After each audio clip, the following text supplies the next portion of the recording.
All right, so let's talk about what are the pros and cons of the brain being a predictive machine and how it creates predictive models, and that's it's basically how it works for the most part. And what are the good things that can come out of it, and what are the bad or some annoying things that can come out of it. And then from there, we will also talk about the like precognition, spirituality, mystical stuff, philosophy, all this stuff that our brain comes up with because of this thing that we have as a predictive model that is super emphasized in the way that we experience things. So let's begin that right now.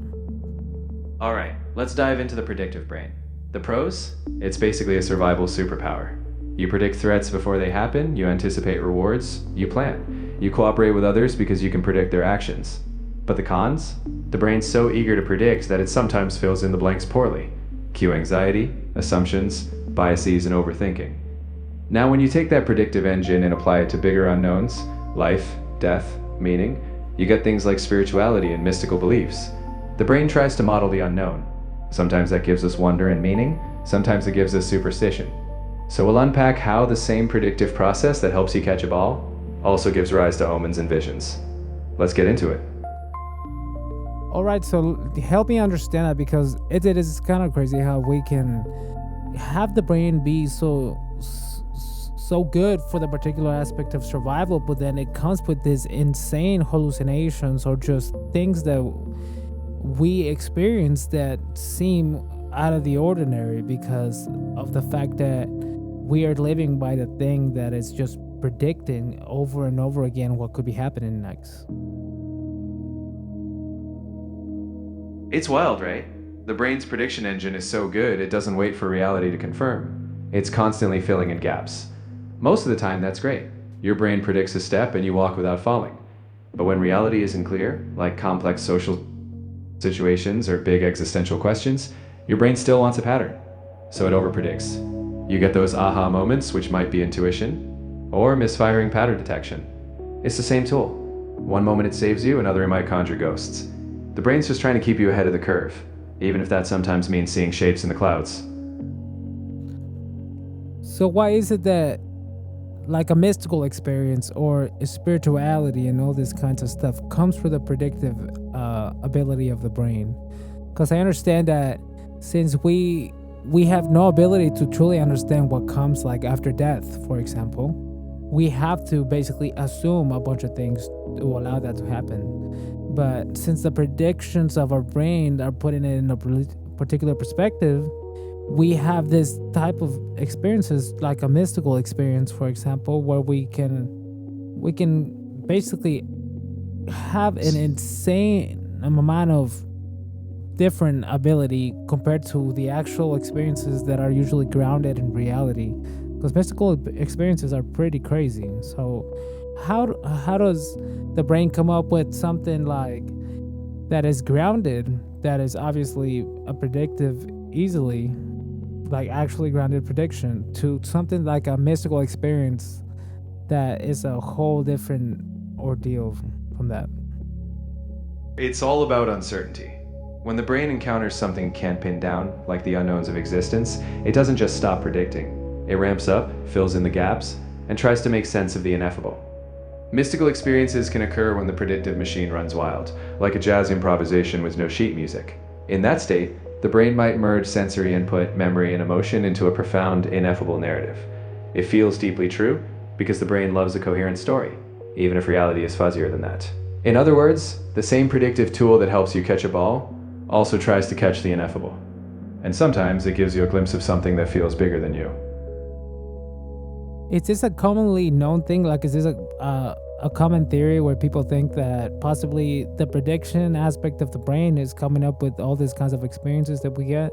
Because obviously we do get experiences that scare us, like seeing something in the night or just having a feeling of something that instantly predicts terrifying things that could happen, or vice versa, where you could have a really good feeling and you could have a prediction or an illusion that something nice is happening. Is this a common theory of those kinds of aspects where we see like, oh, somebody, let's say, sees a demon or somebody sees an angel? Are those parts of the common theory that comes with the prediction model of the brain? It's definitely a prominent theory in neuroscience and cognitive science circles. Predictive processing suggests that your brain is always generating expectations. In mundane scenarios, that means you predict someone's reaction or a ball's trajectory. But when the prediction system is off balance, like in fear, stress, or uncertainty, your brain can overinterpret patterns, giving rise to illusions or visions. People seeing demons or angels? Some theories suggest that's the prediction system trying to make sense of ambiguous data, internal or external. It's not fringe, it's part of how we understand hallucinations, intuitions, and even some mystical states. My guess is that's what happens also in like psychedelics, for example, because we already have this prediction aspects that we have within the brain, and then we have the psychedelic stuff that's going on that's activating or deactivating actually the default mode network, and it's just making the neurological activity be different, but it also, your brain is still trying to predict what is happening within that context, right? Exactly. Psychedelics basically turn the prediction dial way up or sometimes loosen the constraints. Your brain's still trying to predict, but it's playing jazz without a script. That's why you get wild patterns, intense meaning, or feelings of oneness. The brain's predictive models are temporarily rewired, so the usual distinctions, self, other, time, can blur. But at its core, your brain is still trying to model reality, just with a lot of uncertainty and fear filters. Okay, that does make sense, because we already know that psychedelics have hallucinations and illusions within it integrated. So when you take them, you have these predictive models that are happening, but at a more intense aspect of it. So that's kind of cool. So now let's talk about like when the prediction model can be super accurate, or when sometimes that same aspect of the prediction model can go rampant. So it just turns into something completely not the case. Like, for example, what's the difference between intuition and projection here? The line's thin. Intuition is when your brain's prediction nails it, based on real patterns, even if you can't verbalize why. Projection? That's when your brain's prediction is fueled by internal expectations, not reality. Intuition might sense someone's mood from subtle cues. Projection might decide they're angry just because you're expecting it. One's a pattern that fits the world, the other's a pattern you impose on it. So, intuition helps, projection not so much. Also, it's a difference between like the actual pattern being grounded on reality and one that you're insisting on. So in that scenario, that does make sense. That the predictive model that we're utilizing, it's probably has a particular habit of doing a particular thing there. So your intuition will come more integrated if you have the using of the intuition. But it's literally the same thing that we're using for intuition and projection, just they're utilized differently. So that does make sense there. You've got it. Intuition and projection are the same mechanism, just applied differently. Intuition is when the brain's patterns align with reality. Projection is when the brain's patterns align with your fears, hopes, or biases. In both cases, your predictive machine is doing what it always does. The trick is learning when to trust it and when to question it. So yeah, same tool, different outcomes. And it would basically be the same as the difference between pattern recognition and delusion, right? It sounds like it would be about the same thing that's going on there. Exactly. Pattern recognition is when your brain's predictions match something out there in the world. Delusion is when the pattern only exists inside your head. Both are the same machinery. One just runs too far. The difference is whether reality is confirming the pattern or not. So, intuition versus projection, pattern recognition versus delusion, all just a predictive brain doing its thing. But sometimes it jumps the gun. It does make sense, because it kind of does have to jump the gun most of the times, because it was built for survival. This is where we stack layers on top of a system that was built for survival. So it's mainly has to jump the gun to ensure that you survive, because you'll rather survive than obviously die. So we're built that way. So that does make sense. You've got it. The brain's prediction machine evolved for survival, not perfect accuracy. It's built to err on the side of caution. If you jump at a rustle and it's nothing, no big deal. But if it's a threat and you didn't predict it, well, that's game over. So that ancient system keeps running today. It's just that now, it sometimes predicts a text message tone or a philosophical question instead of a predator lurking in the bushes. Same engine, different era. So let's see. If we have the predictive modeling that the brain does, right? Can mystical experiences be psychologically real without it being literally supernatural? Absolutely. A mystical experience can feel utterly real and transformative in your psyche, even if it's not tied to something supernatural. The brain is powerful at creating meaning, awe, and unity from within. The subjective impact is genuine. Your sense of self can shift, you can feel connected to something larger, but we can explain that through the brain's predictive networks, emotional circuits, and sense-making machinery. In other words, psychologically real? Absolutely. But it doesn't need the supernatural to be meaningful. It's like the same way that the placebo effect basically interacts with our brain, and then we tend to believe that what we're believing about the placebo thing that we're engulfing in, it's giving us the effect that it's supposed to give. What basically is happening is that we're utilizing the prediction model to our advantage here, basically, no? Exactly. The placebo effect is your prediction machine hacking your physiology. You expect healing, and your brain rallies the body. It's not magic, it's the brain predicting wellness and nudging systems toward it. In a way, all these experiences, placebo, intuition, mystical states, are the brain's predictions shaping your reality. It's just a matter of whether they align with external reality or shape your internal world.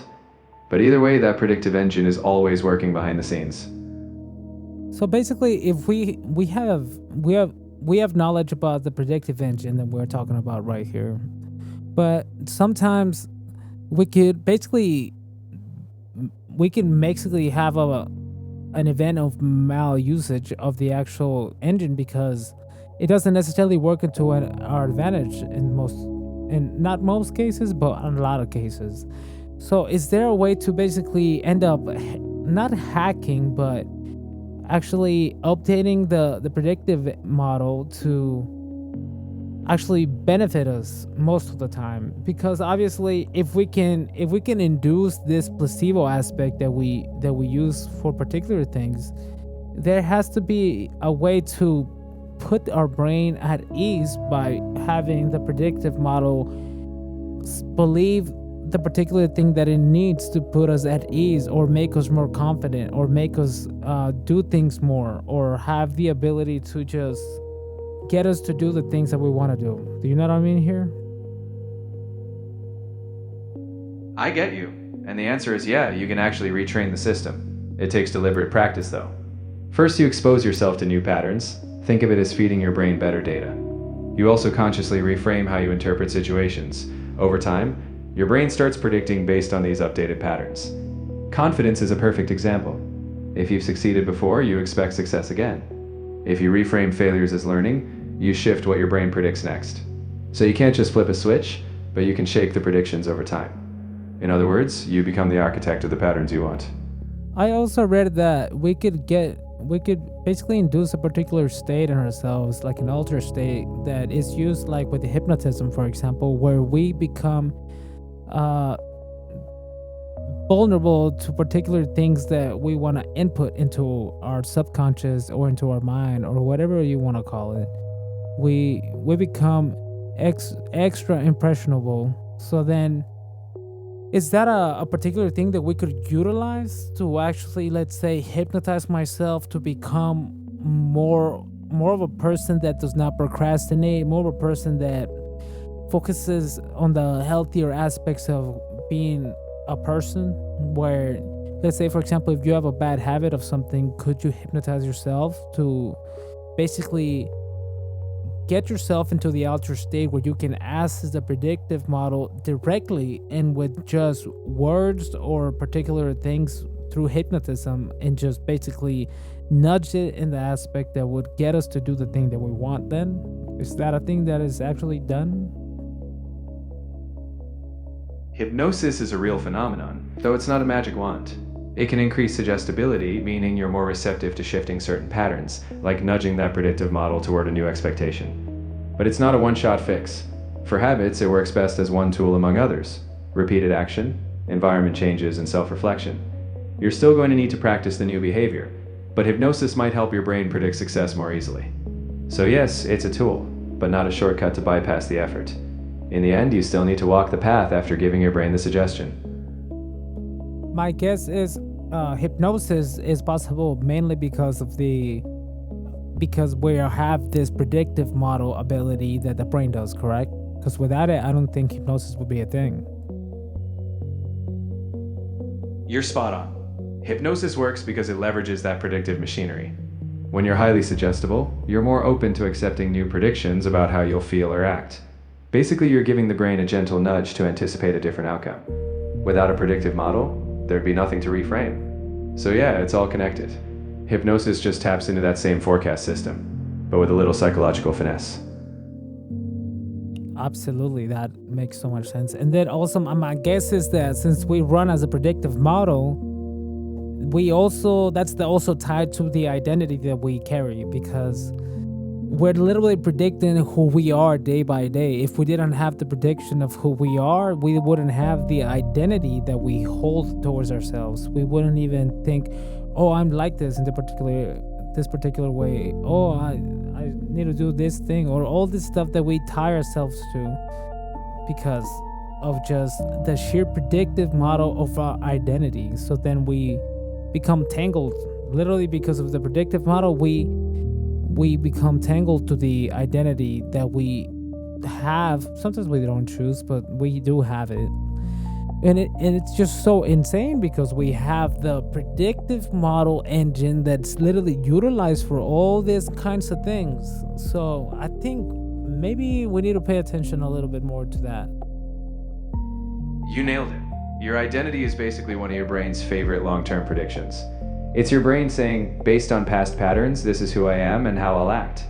It feels stable because the predictive model is just reinforcing itself. But once you notice it's a pattern, not a rigid truth, you realize you can adjust it. That's the beauty. If you can update how your brain predicts your next step, you can shift how you see yourself. The prediction engine isn't just a trap, it's also the key. Right, and then you're able to basically play with it. It becomes like a game almost when you try to understand also how can I change the predictive model that my brain is holding to actually get me to do the things that I want to do. Like if you wanted to play the guitar, how do you get your brain to predict in a particular manner that the next day you're in front of your guitar, you actually play it, and then it becomes a literal game, or you build a system around it that gets you in the predictive model or frame of mind or whatever we want to call it here. Here we're going with predictive model, and then you could essentially mess with it enough to get yourself to do the thing that you want to do, which is really interesting actually. Now that we think about it here. It is interesting, because once you realize it's a game of patterns, you stop taking it all as fixed truth. You prime your brain with small wins. You reward new habits. Eventually, the prediction shifts from I'm someone who struggles to I'm someone who plays guitar every day. The brain then starts predicting that behavior naturally. So yeah, once you know the rules of the game, you can play it. And that's where real change happens. So, since we're talking about these predictive models, why do some symbolic systems feel deeply meaningful to us? Because there is so much about symbols and stuff that we've just went over in the human history, where it's just symbols that depict particular things that just our brain just grabs and goes with. So what is that about there? Symbols are like cheat codes for your predictive brain. They condense complex patterns into simple forms, something your brain can instantly associate with meaning. When you see a symbol, it triggers a whole network of predictions, emotion, memory, stories, without having to spell it all out. It's efficient. And when something is repeated across cultures, your brain trusts it even more. That's why symbols feel deep. Your brain's predicting a whole reality from a single shape. It's pattern recognition turned inward, and it taps into shared human experiences.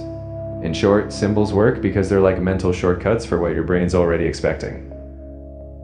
That is fascinating. I think we are probably gonna end up talking about how the predictive model that our brain develops, it's really 50% of the entire thing that we need to focus on, or even more that will just literally deal with the problems that we have. And I think a lot of philosophers probably already knew that, that was probably a thing that was already tapped into, that they were already understanding, like that our brain was already doing these things from way back then. So then they try to teach you particular things so the predictive model gets put at ease and you're capable of doing the particular things that you want. But so I might look into a little more of this. I think you're onto something. Ancient philosophers were basically early pattern spotters. They noticed that how you think shapes how you act. Stoics reframed reactions, Buddhists observed the mind. Modern science is catching up. So yeah, dive in. The more you understand your brain's predictions, the more you can reshape them. And that, in a way, is the oldest wisdom of all. All right, I'm gonna end it here, but we might come back and bring this up, how the brain is basically a predictive model, and just keep engaging with it. To my brain is basically like, ooh, I kind of get it. But we'll be back. Yeah, we'll be here whenever you want to dive back in. And trust me, your brain will keep predicting until then. Just make sure you're the one steering. Catch you next time.